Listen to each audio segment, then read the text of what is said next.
Surviving infidelity. Wife of 5 years cheated and now I feel absolutely nothing for her. Nothing. And that scares me. With updates. Original post. My, 34, wife, 32, Wendy and I met through friends 7 years ago, dated for 2 years and have been married for 5 years, just after I finished law school.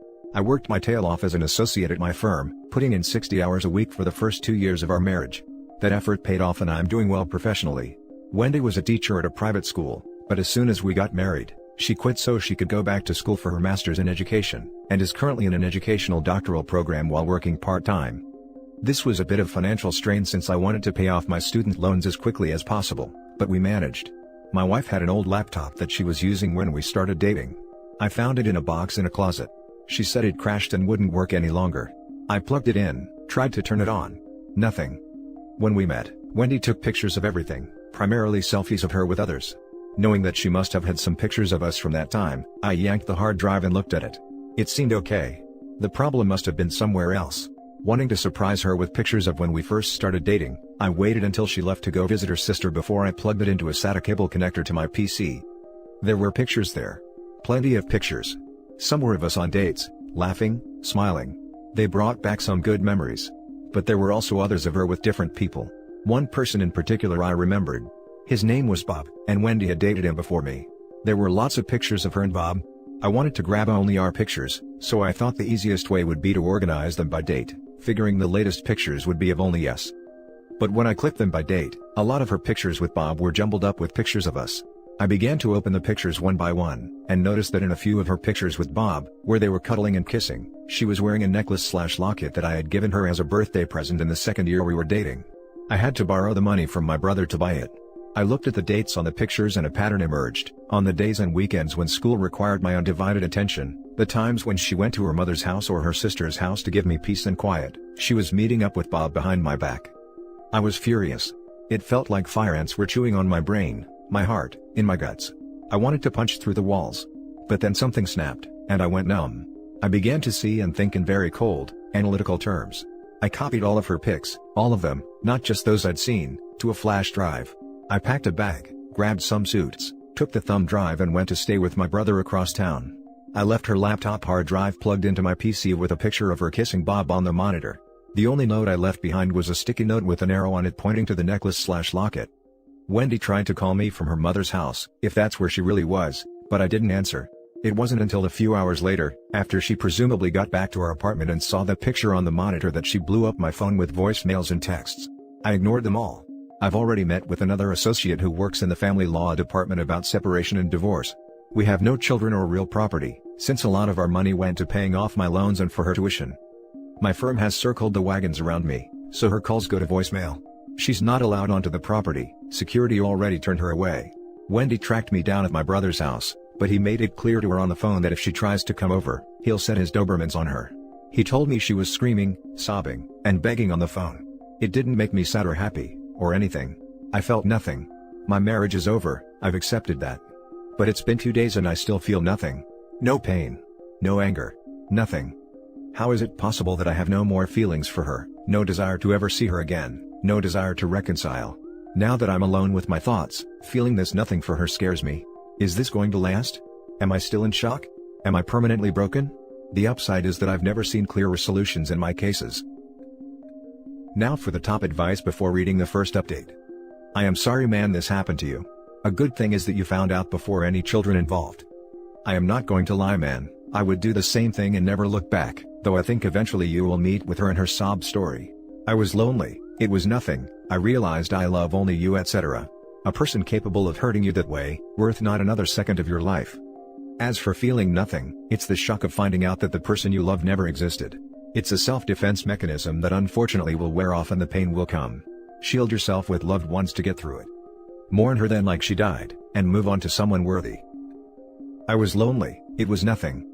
You know, to me this is even worse. To cheat on your partner and break their heart over a supposedly meaningless fling, would hurt me more than if my significant other fell in love with someone else, because sometimes feelings catch you by surprise, and that euphoria is hard to resist. Disclaimer, cheating is bad no matter what. I'm not excusing it in any way. The opposite of love isn't hate, it's indifference. As a fellow lawyer, I understand how hard the work-life balance can be. At least you should be able to make a clean break and move on. The lack of hate or anger isn't necessarily a bad sign for you or your future relationships, just your current marriage. All the best. The opposite of love isn't hate. It's indifference. The truth. Just stop caring about them. Hate shows that you have them on your mind. But indifference makes their existence blur away. It's only been 2 days. Maybe you are still in shock? Best advice at this point would be individual counseling. Good luck. This, but also having experienced something similar myself, a lot of our ideals about who our partner is as a person shapes our feelings for them. When you find out something that completely shatters that ideal, it's like the person you loved stops existing, never existed, and the person left in front of you is a total stranger. It's been 6 years since my 9-year relationship ended, and I still have not cried over it. There was a small window where I missed them about 8 months out, but it was only because dating was an emotional pain in the neck and I missed the stability, and the distance started to rebuild some of those false ideals. Luckily, I did not entertain that rabbit hole, and my life is so much happier than I ever was before with that partner. Now for the first update.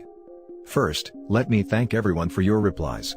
I'm overwhelmed by the positive responses and want to thank everyone who's experienced the same numbness for sharing with me. It helps to know that it's a normal response. I'll look into individual counseling in the near future. The associate at my firm handling my case, let's call her Gail, reviewed the other pictures on the flash drive and found quite a few where Wendy is cuddling/kissing Bob, and the engagement ring I gave her is easily discernible. When I was told this, I didn't feel any pain or anger, only elation. I smiled. Oddly enough, I asked Gail why this awful news made me happy. She said that it's because it vindicates every action I've taken since I left. I've been no contact with Wendy, and all communications have been through Gail, except for her family and friends who mistakenly think my brother and his wife will be a sympathetic ear. They're not. Gail's already prepared a separation agreement and scheduled a meeting with Wendy on Thursday afternoon. Gail made it clear to Wendy that if she isn't represented by a counsel, then I won't be attending. A word about Gail. I can't post her firm nickname, but let's just say if you think Pit Viper, you'd get the right idea. I'm glad she's on my side. We'll be filing the petition for divorce shortly. Gail believes any spousal support will be minimal and end quickly, as she said I'll likely get stuck paying the rent for the next 5 months until our lease ends and Wendy completes the last of her doctoral courses. The only significant asset we have is the account with our savings for a down payment on a house, but it's a dual signature account with no ATM access. Thank you long forgotten bank guy, for suggesting that as an extra security measure against fraud. My sister-in-law went over to my apartment when Wendy was supposed to be at her part-time job to grab more of my clothes and personal items. She ended up listening to Wendy for a couple of hours. The Redditor who said Wendy would straight up lie about pretty much everything nailed it. The whole time sister-in-law was packing up my stuff, Wendy was telling one easily provable lie after another. Getting nowhere, Wendy asked sister-in-law, "Isn't there a guy in your background that just gets inside your head and you can't say no?" So, I guess that's my answer to why she cheated. Bob is a Jedi and Wendy is weak-minded. By the way, sister-in-law did answer her question. Yes. I married him. Spending time with my brother's family has kept me from feeling isolated. My nephews are crushing me in video game and I'm enjoying every second of it.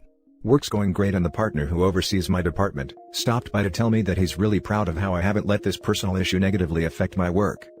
Well, that's it for now. Thank you to everyone that replied with supportive posts.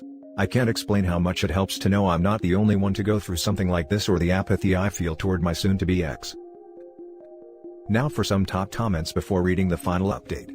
Sister-in-law's answer crushed it. You owe her big time. Congrats man. Glad your firm stood by you. Excellent, blindsided, regrouped, plan of action, pulled the ripcord, and safe landing. Besides your career, go do what you always wanted to do, learn to fly, sailing lessons, sailplane lessons, scuba, kiteboarding, race car driving lessons. You will meet new and interesting people while learning and having fun. Congratulations on achieving apathy toward your wayward wife. That is the state of being to aim for when ditching a cheater. Some of us have struggled for years to achieve the Zen of May. It appears that you are the anti-manipulation Jedi Master. Great job and good riddance to her. And now for the second and final update. Wendy found a lawyer, Todd. Gail and I met with them on neutral ground at another firm. We all had to wear masks due to COVID, which made it look like we were there to rob the place or something. It was the first time I'd seen Wendy since she left to go to her sister's/mother's house. Wendy looked like hell. Bloodshot eyes, dark bags underneath. Tear had streaked her makeup. The skin on her neck was covered in hives. I looked at her and felt nothing. More on that later. The second she saw me, Wendy blurted out that she was sorry for everything, that she loved me, that she couldn't live without me, that this was all a mistake. All the standard garbage.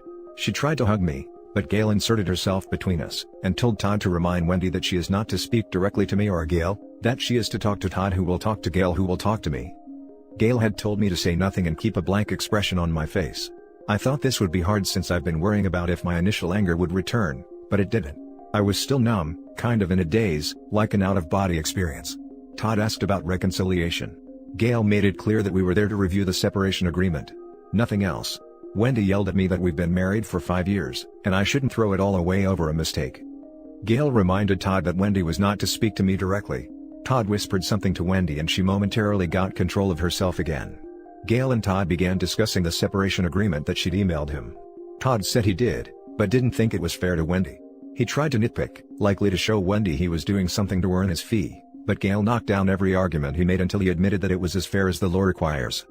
Wendy said that none of this is fair, because this is all a mistake. Gail spread black and white printouts across the table of all the pictures from the flash drive with Wendy kissing/hugging Bob where her engagement ring is clearly visible. Gail circled a ring in each picture with a big fat, dark red marker, alpha move, by the way, asking Todd each time, "Does your client believe this was a mistake? How about this? Was this a mistake? No? What about this one?" Wendy collapsed back into her chair to ugly cry. Gail and Todd began discussing timelines, for delivery of a signed settlement agreement, and other matters going forward. I guess my silent indifference finally got to Wendy because, completely unprompted, she screamed out that she never cheated during the marriage. Gail wasn't having it and told Todd, "Tell your client to give me her cell phone. If your client hasn't cheated during the marriage, then she won't have a problem with my IT guy copying everything on it, and downloading everything in any online accounts she's logged into. I can have him here in 10 minutes. Wendy clutched her cell phone with both hands, refusing to hand it over. Todd whispered something to Wendy. I'm certain he told her she just admitted to cheating. Cue more sobbing. I smiled underneath my mask but said nothing. At this point, I felt sorry for Todd, call it professional empathy. I've been in his shoes before. You know you've got a loser case with a loser client, the other attorney is 1982 to 1986 Wayne Gretzky, and you're a second-string high school goalie with a slow glove hand. Basically, you just want the beating to end. When the meeting was over, I left without saying a word to Wendy. What's the use? Every word out of her mouth is going to be a lie. Gail received the signed separation agreement yesterday afternoon. I thought I'd be on the hook for the rent until June, if only to protect my own credit. But instead we're going to equally divide the home down payment savings account. This was the carrot to get Wendy to sign the separation agreement so quickly. Wendy will pay the rent herself starting this month, along with all utilities, etc. Between housing costs and her school costs, she'll have a little money left over, enough to move to a new place. Apparently, Wendy thinks this was a win for her, but it's a tactical move that eliminates the one significant asset we had. Divorce now will be much easier. Gail is preparing a petition for an uncontested divorce, so we won't even have to go to court. Here's the best news, turns out that while we were in our 5th year of marriage, we haven't been married for a full 5 years. 4 years and 7 months. In our state, if the marriage is less than 5 full years, then the family court typically seeks rescission, a concept borrowed from contract law. This means the court will put the parties back in the financial position they were in before the agreement, or in our case, before the marriage. Immediately before our marriage, I was a jobless, heavily indebted law school graduate waiting on my bar results, while Wendy was a full-time, gainfully employed teacher. With no real property, no children, her account full of money, a teaching credential, a graduate degree in hand, and soon a doctoral degree to go with it. Wendy can't make the argument that rescission isn't appropriate in this case. In short, no alimony. Gail did warn Todd that if Wendy contests the divorce, the first person she'll depose will be Bob. Todd replied that Wendy agreed not to contest the divorce. If all goes well, 3 months from now I will be putting this sad chapter of my life behind me. I still feel nothing for Wendy, but that no longer scares me. The Redditor who said it was because the Wendy I dated/married never existed was right. You, sir, are wise. The Wendy I dated, fell in love with and married never existed. The person who cheated on me and lied to me, is a stranger. Our entire relationship was all a lie, an elaborate Plan B illusion that benefited her at my expense. I think my mindset also has to do with my first real job between college and law school, when I worked in commission sales. There was a phrase drilled into our heads, you have to get through a lot of no's to get one yes, so don't worry about the no's, don't waste your time and effort on them, and you'll find your yeses a lot faster and easier. Wendy was a no and I wasted too much time and effort on her already, so no more. Friends, family and coworkers have noted that my smile is back, and to be honest, I feel better than I have in years. But just to be on the safe side, I have scheduled a few phone/video appointments with a therapist. We'll see how that goes. This will likely be my last update. Thank all of you again for your support and wisdom. If I can repay your excellent advice with some of my own, if your spouse cheats on you, talk to a lawyer as quickly as possible, and then listen to what your lawyer tells you to do. And that's it for this video guys. If you have thoughts to share, leave a comment below. Don't forget to hit like and subscribe if you like this content. I'll catch you in the next one. Good day everyone.